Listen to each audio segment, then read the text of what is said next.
Hola, soy Santiago Borja, soy artista visual y bueno, presentamos aquí una visión, una revisión de los últimos 15 años de trabajo que de alguna manera reúne los proyectos más importantes de sitio específico que he desarrollado en este tiempo. Yo soy Catalina Lozano y soy curadora de arte contemporáneo y la curadora de esta exposición que se llama Réplica de Santiago Borja. Empezamos la exposición con proyectos que un poco inauguran una etapa de trabajo en la trayectoria de Santiago, sobre todo un proyecto que además hicimos juntos ya hace muchos años en el Museo Freud de Londres, en el que Santiago empezó a trabajar con el psicoanálisis o a investigar el psicoanálisis y su relación, digamos, tensa con otras formas de pensamiento, pero también intentando generar analogías y cuestionamientos que hicieran visibles esas tensiones. El psicoanálisis, cuando nace como una manifestación de una cierta inconformidad con la forma en la que la modernidad había como definido la psique. Y yo creo que Freud lo que buscaba era complejizar un poco esa arquitectura de la psique y en ese esfuerzo pues mostró ese malestar, pero también pues formuló teorías que hoy nos resultan problemáticas, y en el caso de Santiago explora cómo esas teorías, especialmente sobre, digamos, los pueblos no occidentales, pues estaban teñidas de un evolucionismo y un pseudocientificismo europeo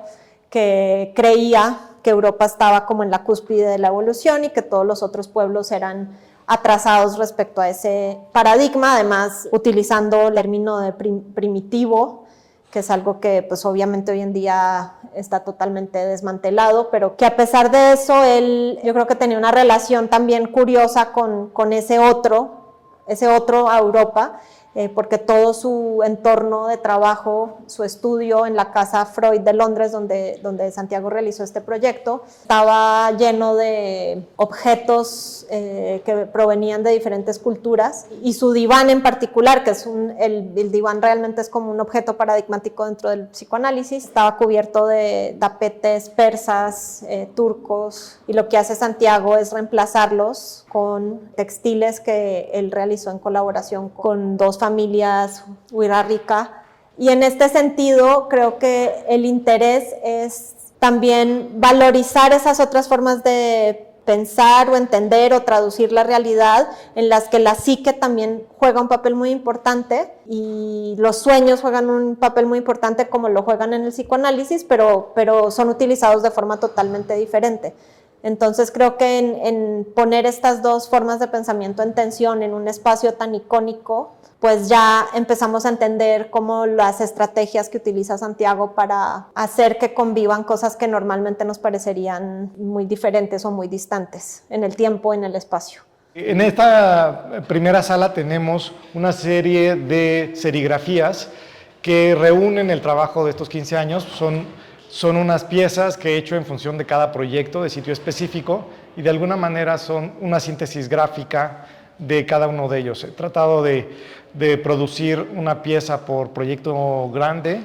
y pues sí, es una especie de síntesis gráfica de los diferentes componentes importantes de ese proyecto, tratando también de jugar con un lenguaje más abstracto que pueda como sintetizar y resumir estos proyectos. Entonces, en conjunto es una especie de panorama de todos estos proyectos y se va generando una especie de gradiente también de color, que bueno, es una pieza, digamos, abierta, que se irá completando en función de las nuevas piezas también. Bueno, aquí este es un proyecto que es una continuación del trabajo que Santiago hizo para el Pabellón de México en la Bienal de Venecia este año, que yo co-curé con Mauricio Marcín, y es un proyecto que Santiago desarrolló en colaboración con mujeres tejedoras tzotziles de Bautista Chico, que es un paraje que hace parte de San Juan Chamula en Chiapas. Ellas trabajan como parte de una asociación que se llama El Camino de los Altos, y Santiago colaboró con ellas para un poco explorar cómo ocurre la práctica del tejido en su entorno, digamos, o las relaciones ecosistémicas que se reflejan en el tejido. y que hacen parte como de una forma de entender el entorno en donde se generan relaciones complejas entre personas, pero también entre personas humanas y no humanas. Entonces yo creo que, digamos, en esa exploración, Santiago pues también utilizó o se apoyó un poco en una analogía, que es la analogía entre la genética y la epigenética, y entre la noción como de lo que es naturaleza y lo que es cultura, que al final son divisiones abstractas y culturales,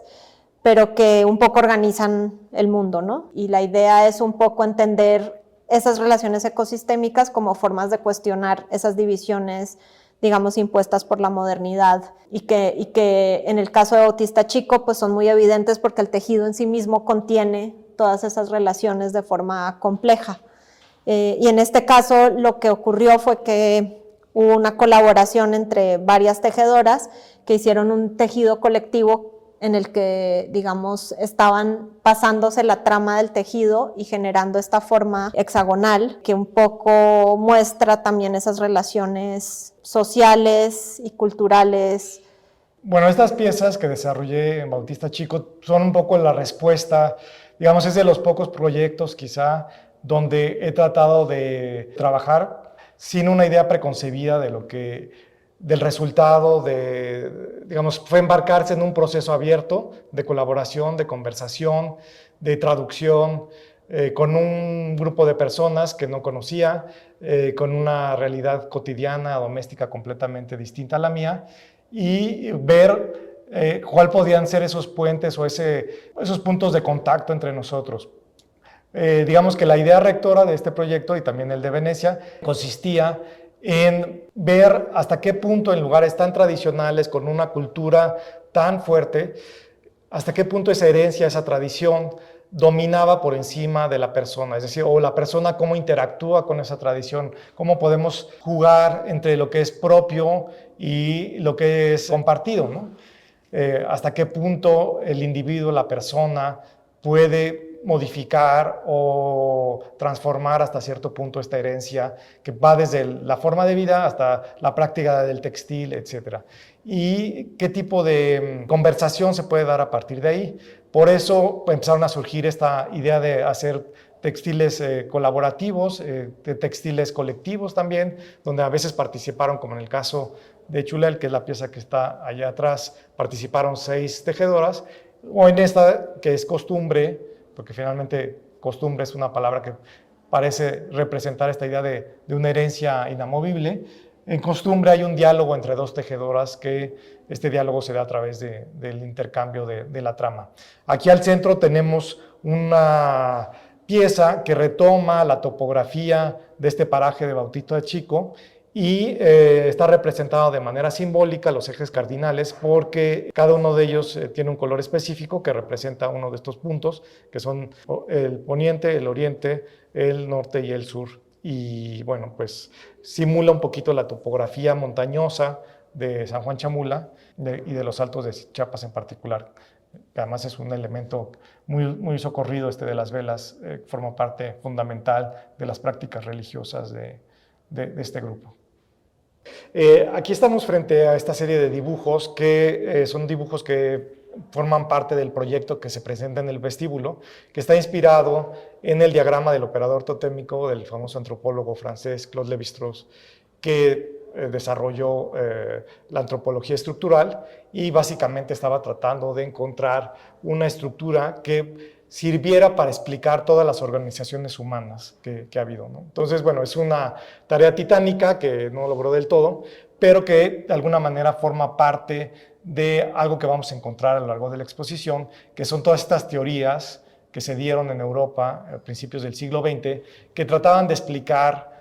los grandes temas, las grandes disyuntivas de la humanidad, como puede ser el psicoanálisis freudiano, como puede ser la antropología estructural, como puede ser la arquitectura moderna, ¿no? Son como las grandes soluciones, las grandes fórmulas que intentan resolver un cierto tipo de problemas. Yo decidí retomar esa concepción de Lévi-Strauss para hablar un poquito de la herencia, porque finalmente Lévi-Strauss desarrolló también esta cuestión del totemismo como una especie de filiación genealógica. Entonces me interesa mucho la cuestión de la genealogía y contraponer lo que podría ser la genealogía cultural, en el caso del totemismo, con la genealogía genética, ¿no? La herencia en términos de genes y tal, y cómo finalmente son concepciones o sistemas incompletos o en desarrollo, porque finalmente hasta la genética también es una disciplina que se está apenas desarrollando, pero que lo que está claro es que no son realmente herencias duras, ¿no? Incluso la genética, el ADN, está sujeto a modificarse a través de la epigenética. Y bueno,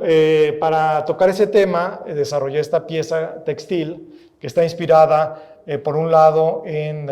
zarapes de saltillo tradicionales y por otro lado, en ciertos elementos del arte textil moderno, particularmente de la Bauhaus, ¿no? Y que pueden servir también como código, como en muchas de las otras piezas que encontramos aquí. Pero yo lo que quería era tratar de contraponerlos, de hacer esta especie de combinación de elementos geométricos donde ambos códigos, el tradicional mexicano como el moderno europeo, se entremezclaran y fuera difícil entender hasta dónde empieza uno y dónde empieza el otro, ¿no? Son como dos códigos sobrepuestos que funcionan de esa manera. Y por otro lado está esta cita de Lévi-Strauss, que es una cita que desde que la leí me llamó muchísimo la atención, que es una definición de magia,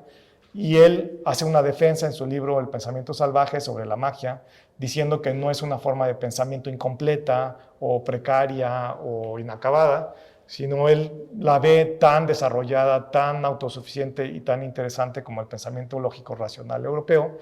diciendo que la magia es como una especie de sombra que anticipa el cuerpo, ¿no? Siendo el cuerpo la lógica racional. Y bueno, pues me parece muy poética y bueno, pues la quise retomar en estos dibujos y en la pieza que podemos encontrar en el vestíbulo. En esta sala tenemos un conjunto de obras que fueron desarrolladas para lugares muy específicos, la gran mayoría en lugares icónicos de la arquitectura moderna europea. En particular son en su mayor parte casas que finalmente con el tiempo se han vuelto íconos de la arquitectura moderna, como puede ser la Villa Savoia o la Casa Sonnefeld en Rotterdam. Y bueno, son una especie de teorema de la arquitectura donde vemos todos esos principios de funcionalidad, racionalidad,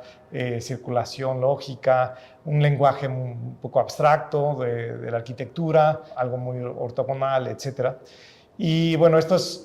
edificios me permitieron jugar con una serie de ideas y confrontar un poquito la ideología que hay detrás de ellas con otros elementos que muchas veces no son del todo visibilizados, como puede ser de algún modo la arquitectura vernacular, lo que eso trae, y al mismo tiempo la confluencia de este movimiento moderno, ¿no? Con ciertas corrientes esotéricas que se desarrollaron a partir del siglo XIX en Europa, como puede ser la sociedad teosófica y la sociedad antroposófica, y los cuales tuvieron un gran impacto en las artes a través de muchos artistas y arquitectos como Kandinsky, Mondrian, Theo van Doesburg y varios más, ¿no? Estos proyectos se desarrollaron un poco buscando un diálogo quizá polémico, un poco controversial con estas casas, trayendo elementos totalmente ajenos a ellas que podían detonar lecturas distintas y que podían de alguna manera criticar y cuestionar esta como narrativa muy lineal y simplista que es propia de este tipo de arquitectura, ¿no? Entonces, aquí en esta parte tenemos una serie de tapetes realizados en Oaxaca que desarrollé para la Villa Savoia, porque es una casa que nunca fue habitada realmente, a pesar de ser una construcción tan importante para la arquitectura moderna. Entonces es como un elemento mínimo que permite dar un sentido de habitabilidad y de humanidad a una casa que si no es una especie de arquitectura vacía o de cascarón vacío, etc. Bueno, dentro de estos proyectos, el proyecto Sitio es una intervención en la Villa Savoia de Le Corbusier, en la ciudad de Poissy, en la periferia de París, y siendo la Villa Savoia un edificio tan importante para la historia de la arquitectura moderna, donde siempre se ha privilegiado la lectura que hizo el propio Le Corbusier de esta obra, hablando de la modernidad, del hecho de que la casa está levantada en estas pilotis para separarse del suelo, y es una especie de arquitectura abstracta, perfecta, casi matemática, implantada en el paisaje. Quise incorporar un elemento mexicano como puede ser la palapa. Participé y colaboré con una serie de constructores mayas, palaperos mayas, que fueron a Francia para construir esta pieza y hacer un poco la confrontación entre estas dos formas, una cálida, una fría, una vernacular, una moderna, pero que de alguna manera pueden participar del mismo espíritu. Como alguien dijo por ahí con respecto a este proyecto, la palapa de pronto se vuelve un poco el inconsciente de esta arquitectura en la Villa Saboya. Por otro lado está el proyecto de Suprasensible, que desarrollé para el pabellón de Mies van der Rohe en Barcelona. Como se sabe, este pabellón se diseñó en 1929 para la Feria Internacional y representó a Alemania, porque Mies van der Rohe era un arquitecto alemán, y de alguna manera este pabellón presentaba una serie de avances tecnológicos y formales y de materiales que fueron muy importantes para la historia de la arquitectura en Europa. Este pabellón se demolió y finalmente se reconstruyó en el 88, una vez que Barcelona ganó la candidatura para los Juegos Olímpicos del 92. Este pabellón, que en principio su único propósito era mostrar estos materiales, mostrar estas nuevas formas arquitectónicas, en su reconstrucción, pues el sentido que tiene es ser un atractivo turístico, ser un lugar que los arquitectos de todo el mundo visitan y estudian, pero en realidad no hay un propósito más allá de ese. Entonces es una especie de arquitectura que se presenta a sí misma sin ningún uso en particular, sin ningún uso concreto. Y a mí esta contradicción siempre me pareció muy interesante, por lo cual me propuse trabajar con este grupo de euritmistas. La euritmia es una técnica del cuerpo desarrollada por Rudolf Steiner, fundador de la Sociedad Antroposófica en 1914, con Marie Sievers, que era su esposa, y es una técnica, o como diría el mismo Steiner, una especie de gimnasia espiritual, donde el cuerpo es el vehículo para un trabajo que se hace con las energías del cosmos, ¿no? Es un trabajo sobre el espacio a partir del cuerpo como vector y vehículo de estas energías. Entonces desarrollamos una presentación en el pabellón Mies van der Rohe, abierto al público, y también se generó el video que pueden ver ustedes aquí en sala, cuyo nombre es Suprasensible, que es un concepto también desarrollado por Steiner, que tiene que ver con estas fuerzas o estas energías invisibles que animan al mundo y que la euritmia de alguna manera hace ver a través de los movimientos del cuerpo. Entonces no es que sea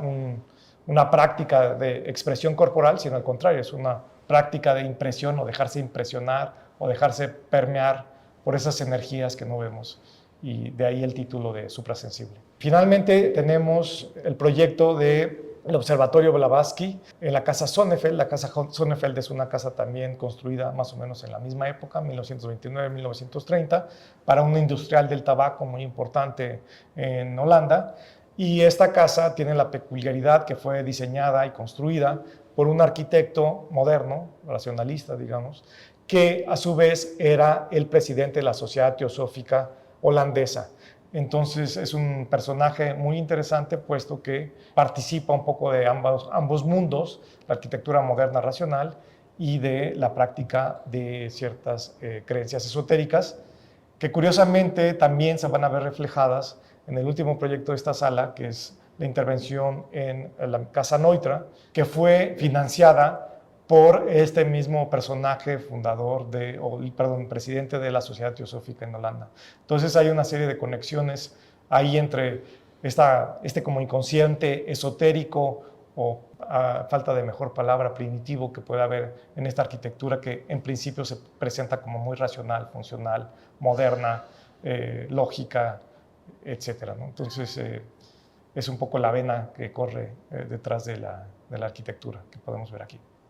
Bueno, y también creo que es donde el ejercicio de traducción de la exposición es más elaborado, digamos, donde hay una necesidad de traducir proyectos que ocurrieron en otros lugares al espacio del museo, con el reto de no presentar como documentación de forma como muy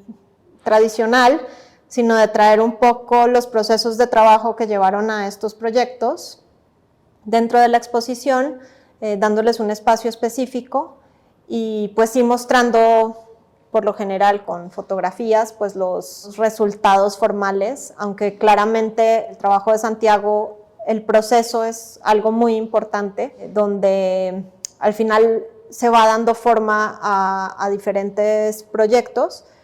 pero que tienen como una reflexión que es muy interesante y que esperamos hayamos podido como transmitir aquí. Bueno, el título de la exposición, que es Réplica, un poco busca utilizar los dos sentidos que tiene esa palabra. Por un lado, el sentido de copia o reproducción, y por otro lado, el sentido de respuesta o de contestación a algún enunciado. Y este proyecto, que se llama Everything Falls into Place When It Collapses, es decir, todo cae en su lugar cuando colapsa. Es un proyecto que Santiago hizo en Arizona, en un lugar que se llama Casa Grande, que es una gran ruina que fue abandonada, no sé, hace 500 años o 600 años, y que fue encontrada ya por un jesuita después de la colonización, y que en el siglo XIX se rescata como el primer edificio considerado un monumento nacional en Estados Unidos. Lo interesante de esta coyuntura es que realmente muestra las tensiones que son inherentes a este tipo de vestigios materiales, en donde hay muchos intereses y formas de ver el mundo en tensión. Entonces, en este caso, creo que es interesante ver cómo confluyen, por un lado, las formas de entender este espacio físico de los pueblos originarios, que lo reclaman como propio, como un territorio que históricamente les ha pertenecido, aunque la palabra pertenencia también es complicada, pero por otro lado también pues están los intereses de los científicos que buscan definir, describir, institucionalizar este lugar de cierta forma, el de los, guardabosques de los parques nacionales en Estados Unidos, y todos tienen una versión y una postura respecto a cómo se debe mantener, cuidar, interpretar este espacio. Y creo que en el proyecto Santiago, en lugar de querer asumir una postura clara, lo que hace es mostrar esas tensiones y dificultades que un sitio como este contiene de cierta forma, ¿no? Y un territorio que ha sido disputado y que sigue mostrando esas fisuras y esas tensiones, pues es muy característico del tipo de lugares que a Santiago le interesan como puntos de partidas para diferentes investigaciones. Y en este caso, pues está el añadido de que este lugar quiso ser protegido con un techo en los años 20. Entonces también entra en cuestión toda la noción de conservación, qué implica conservar algo, cómo se conserva, qué implicaciones tiene una arquitectura que se superpone a otra arquitectura, y cómo esa arquitectura también empieza a generar nuevos discursos y nuevas interpretaciones sobre el lugar. Entonces creo que todos estos diferentes aspectos están un poco contenidos dentro de este proyecto que pues tiene varios elementos. Sí, y bueno, este proyecto surge un poco a partir de la imagen. En muchos de mis proyectos hay una especie de confluencia o de cuestionamiento con respecto a la arquitectura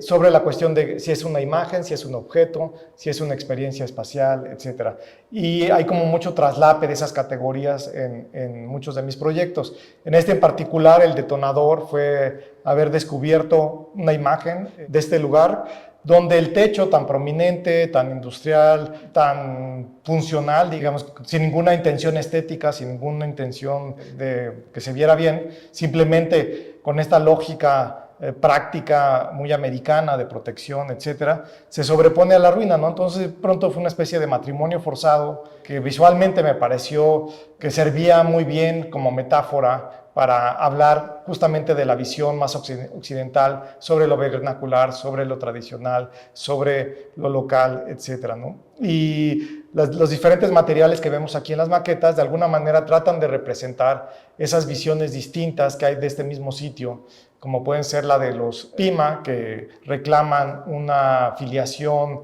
espiritual con el lugar, la visión de los arqueólogos y antropólogos que pertenecen a la universidad, que leen este sitio de otra manera muy distinta, la gente que se encarga de preservación del patrimonio, que también lo ven de otra manera, porque su interés, además de la preservación, es mantenerlo como sitio turístico,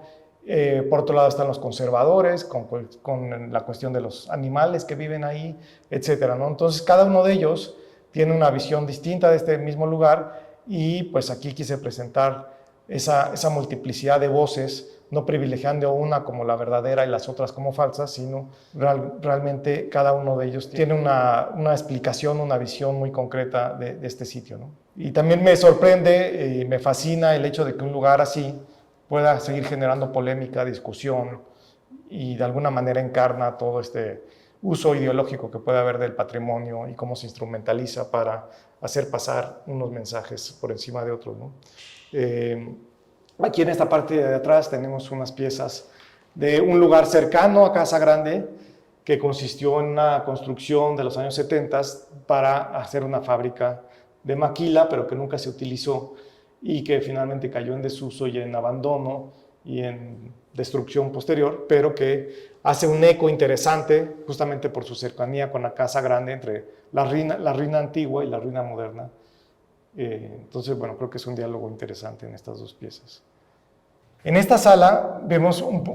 algunas piezas que retoman mi interés por la arquitectura, mi interés por el texto, el lenguaje y mi interés por el tejido, los cuales curiosamente tienen la misma raíz latina, que es texere, que es la palabra que se repite aquí constantemente en esta celosía, y finalmente habla justamente de cómo se van entretejiendo diferentes elementos, ¿no? Tanto a la hora de escribir como a la manera de tejer, y finalmente la arquitectura, como argumentaba el historiador alemán del siglo XIX, Gottfried Semper, la arquitectura tiene su origen, según él, en el tejido y no tanto en la caverna, como siempre se pensaba, sino finalmente el tejer es construir, ¿no? Entonces, esta idea de estructura es muy interesante para mí, es muy importante para mí, y finalmente el tejido también es una estructura, quizá una estructura suave, y esto es una estructura un poquito más dura, pero el concepto detrás es el mismo, ¿no? Y en esta misma sala tenemos una serie de obras que podemos calificar de tautológicas, donde básicamente las piezas replican o establecen una relación directa entre aquello que designan y lo que son, ¿no? Entonces, el hecho de que sea un texto que repite esta palabra constantemente y hace alusión a la escritura, podríamos considerar que es una pieza que cae un poco en esa categoría, y también hay un par de textiles que retoman unos motivos mayas que simulan una especie de escritura y hacen referencia al arte conceptual en Estados Unidos de los años 70 a partir de una pieza de Sol Lewitt, que es letras blancas sobre fondo rojo. Y bueno, como bien diría Frank Stella, lo que ves es lo que hay, y en realidad no hay un referente fuera de lo visible, sino que todo está ahí en primer plano. Este muro de adobe fue realizado aquí en el taller del maestro Panicatl. Son adobes hechos de manera tradicional, moldes de madera, con esta técnica ancestral que sigue vigente, que se sigue reproduciendo. Y bueno, tuvimos la buena fortuna de encontrar el taller y poder trabajar con él, y que haya aceptado este reto para hacer estas piezas tan ligeras y tan complejas, al mismo tiempo utilizando una técnica tradicional muy sencilla, pero que sigue siendo operativa y que tiene todavía mucho interés, ¿no? Y mucha presencia en este lugar. Sí, yo creo que por otro lado también está la idea de, más bien las formas de abstracción como códigos, ¿no? Y cómo esos códigos funcionan en diferentes niveles, en la escritura o tal vez en la simbología maya o en otras formas de codificar la realidad o transmitir ciertas ideas más cósmicas o cosmológicas a partir de unas abstracciones. Entonces la idea de abstracción creo que es importante y esa voluntad también como de entender la abstracción modernista de una forma en la que pueda entrar en diálogo con otras formas de abstracción que normalmente parecería que le son ajenas, pero al final creo que es entender como esa voluntad humana de generar códigos para traducir la realidad, ¿no? Pues muchas gracias por acompañarnos en este recorrido de réplica. Espero que vengan al museo a ver la exposición. La exposición va a estar abierta hasta el 20 de marzo. Ojalá puedan acompañarnos.